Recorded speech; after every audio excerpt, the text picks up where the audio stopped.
भर के नाच ले बेबी, नाच नाच के तोड़ दे सैंडल। आंटी पुलिस बुला लेगी तो यार तेरा कर लेगा हैंडल।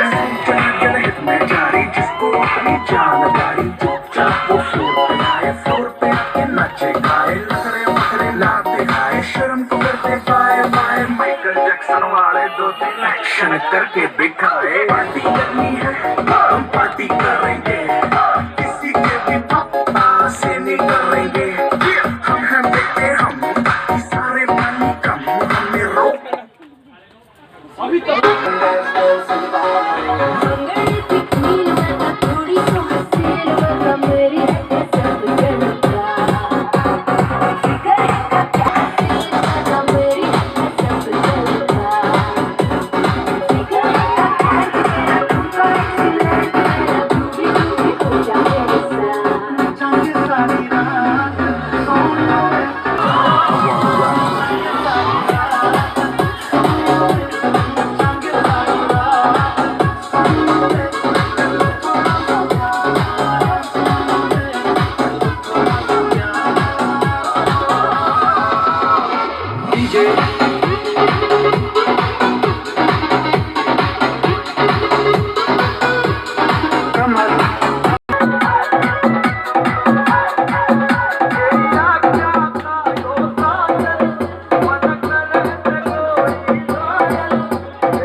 Kamaria,